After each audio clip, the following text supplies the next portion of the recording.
Hello, नमस्कार दोस्तों। महाराजा गंगा सिंह विश्वविद्यालय की परीक्षाएं आज शुरू हो गई है और आज बीए पार्ट थर्ड का एनसी यानी नॉन कॉलेजिएट वालों का पेपर हुआ था पॉलिटिकल साइंस का। तो मैंने देखो दो मॉडल पेपर दिए थे। दो मॉडल पेपर फर्स्ट पेपर के फर्स्ट ईयर के, दो ही सेकंड पेपर के सेकंड तारे फर्स्ट ईयर के, और दो ही सेकंड ईयर के, दो ही फाइनल के फर्स्ट और सेकंड पेपर के। अब वो जो मैंने पेपर इम्पोर्टेंट बना के आपको दिया है ना, उसमें से इस पेपर में देखो कितने प्रश्न आए हैं। बात ये नहीं है कि ये बीए पार्ट थर्ड का है, सेकेंड ईयर वालों का भी ऐसे ही पेपर आएगा, फर्स्ट ईयर वालों का वैसे ही आएगा। यानी मैंने जो गेस्ट पेपर बनाया है ना, मॉडल पेपर, उनमें से बाहर कुछ भी नहीं आएगा, बस आपको तो पढ़ना है। और अब मैं ये जो आज जो बीए पार्ट थर्ड का पॉलिटिकल साइंस का जो फर्स्ट पेपर हुआ था, वेस्टर्न पॉलिटिकल थिंकर यानी पाश्चात्य राजनीतिक विचारक, और पाश्चात्य राजनीतिक विचारक पे मैंने दो मॉडल पेपर आपको दे रखे हैं, उनसे आज मिलान कर लेना आप। प्रश्न हूबहू वैसे ही आए हैं जैसे मैंने बताया था। तो ये तो नॉन कॉलेज वालों का है, लेकिन आपका पेपर भी वैसे ही आएगा। आप आराम से तैयारी करो, कोई दिक्कत नहीं है। और पेपर कैसा आया था वो मैं आपको बता देता हूँ। आज शाम को पारी में ही हुआ था ये paper. BA part third NCR non collegiate 2022 political science first paper है थर्ड ईयर वालों का, और पेपर का नाम है वेस्टर्न पॉलिटिकल थिंकर्स यानी पाश्चात्य राजनीतिक विचारक।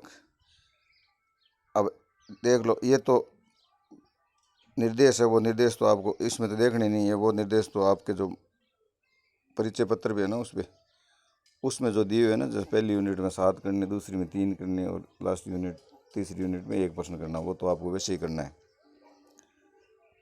सेक्शन 1 यानी खंड है, प्लेटो द्वारा लिखित 2 पुस्तकों के नाम बताओ। मैंने कहा था ना, पुस्तकों के बारे में प्रश्न आ सकता है।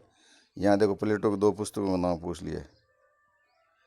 फिर दूसरा है, अरस्तु के अनुसार क्रांति के किन्हीं 2 कारणों का उल्लेख कीजिए। ये तो 2 नंबर वाले हैं, तो क्रांति पे अरस्तु का आ गया।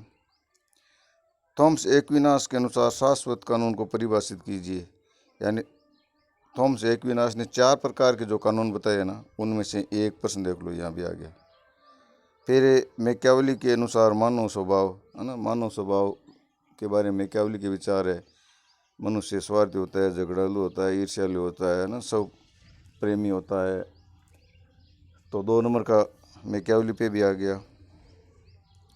फिर लॉक के अनुसार सामाजिक समझौते का कारण क्या है। मतलब जॉन लॉक ने सामाजिक समझौते के क्या कारण बताए। देखो, लॉक पे जरूर प्रश्न आएगा, और कैसे आएगा एक बार मैं जो बता रहा हूँ वो आप ध्यान से सुनना। 2-4 बार वीडियो को रिपीट कर लेना, सुन लेना। जॉन लॉक सामाजिक समझौतावादी विचारकों में से जो 3 विचारक थे ना, होब्स, लॉक और रूसो। ये जो लॉक है ना, ये प्राकृतिक अवस्था में प्राकृतिक अधिकारों की बात करता है, जीवन, संपत्ति और स्वतंत्रता। हो सकता है अगली बार यही प्रश्न आ जाए कि लॉक के प्राकृतिक अधिकार कौन से थे। 3 ही थे, जीवन का अधिकार, संपत्ति का अधिकार और स्वतंत्रता का अधिकार। अब यहाँ जो प्रश्न है ना, लॉक के अनुसार सामाजिक समझौते का कारण क्या है, तो जब प्राकृतिक अधिकार थे तो राज्य की क्या जरूरत पड़ी, इस प्रश्न में ये पूछना चाह रहा है। तो लॉक ने बताया कि हाँ ठीक है, प्राकृतिक कानून थे, लेकिन प्राकृतिक कानून की व्याख्या करने वाली कोई संस्था नहीं थी। यानी प्राकृतिक कानून कैसे है, इसकी कोई व्याख्या करने वाली कोई संस्था नहीं थी, एक। दूसरा, कोई प्राकृतिक कानूनों की अवहेलना कर देता था, उल्लंघन कर देता था, तो दंड देने की कोई सत्ता नहीं थी। ऐसी कोई सत्ता नहीं थी जो दंड शक्ति का प्रयोग करे। इन 2 कारणों से लोक कहता है कि सामाजिक समझौते के द्वारा राज्य की स्थापना, मतलब राज्य की उत्पत्ति जॉन लॉक 2 कारणों से मानता है। प्राकृतिक कानून थे, लेकिन प्राकृतिक कानून अगर अस्पष्ट है तो स्पष्ट करने वाली या व्याख्या करने वाली कोई संस्था नहीं थी। और अगर प्राकृतिक कानून का उल्लंघन हो जाए तो दंड क्या देना है, दंड देने वाली कोई सत्ता या शक्ति नहीं थी। इस कारण लोक के अनुसार राज्य की स्थापना की गई। फिर अगला है, बेंथम के अनुसार सुख दुख के कौन से स्रोत है। फिर है, मिल के अनुसार सब विषय कार्य एवं पर विषय कार्य क्या है। हालांकि ये तो 2 नंबर का ही है, हो सकता है ये कोई बड़ा 7 नंबर का भी आ जाए। मतलब मिल स्वतंत्रता के संबंध में अपने विचार रखता है और स्वतंत्रता का पुजारी माना जाता है। तो वो मिल स्वतंत्रता, जो व्यक्ति की स्वतंत्रता है ना, कार्य करने की स्वतंत्रता, उसको 2 भागों में बांटता है। एक तो वो कार्य जिससे जो व्यक्ति काम करेगा उसका प्रभाव उस व्यक्ति पे ही पड़ेगा, उसको कहता है स्वविषयक। मतलब स्व का मतलब खुद, जो व्यक्ति काम करेगा उसका प्रभाव खुद पे ही पड़ेगा। दूसरा पर विषयक। पर विषय मतलब आप जो काम करोगे इसका असर दूसरे व्यक्तियों पे क्या पड़ेगा। तो यहाँ मिल कहता है, जेस मिल कहता है कि सब विषयक जो कार्य है ना वो व्यक्ति को करने चाहिए, उस पे किसी प्रकार की कोई पाबंदी नहीं होनी चाहिए, व्यक्ति पूर्ण स्वतंत्र होना चाहिए। और वो तो यहाँ तक भी कहता है कि अगर व्यक्ति शराब पीना भी चाहे तो उसको पीने की आज़ादी होनी चाहिए, क्योंकि ये सब विषय के कार्य है। पर विषय कार्य वो है जिसका प्रभाव दूसरों पे पड़ता है, तो वहाँ राज्य कोई रोक लगा सकता है। एक बार इसको देख लेना, मिल की स्वतंत्रता संबंधी जो विचार है। फिर है, ईगल द्वारा उल्लेखित द्वंद्ववाद की 3 विशेषताएं। 3 ही है, पहला वाद, दूसरा प्रतिवाद और तीसरा संवाद। वाद, प्रतिवाद, संवाद, बस यही बात लिखनी है। 2 ही नंबर का प्रश्न आया था। फिर टी.एच. ग्रीन का ये कथन है, राज्य का वास्तविक आधार इच्छा है, बल नहीं है। ये कथन किसका है? टी.एच. ग्रीन का कथन है ये, थॉमस हिल ग्रीन। और 10वां प्रश्न है, मार्क्स के धर्म संबंधी विचार लिखिए। कार्ल मार्क्स जो था ना, वो धर्म को अफीम की गोली मानता था। वो कहता था कि धर्म की बात करते ही व्यक्ति को नशा आ जाता है। तो धर्म के मामले में मार्क्स के विचार है कि व्यक्ति को नशा आ जाता है, धर्म अफीम की गोली होती है।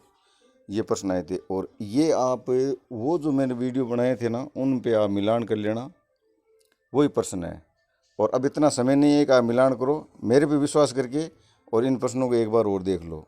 और जो प्रश्न मैंने दिए थे वो आप एक बार रिपीट कर लो उन प्रश्नों को, तो यहाँ तो कोई दिक्कत नहीं है।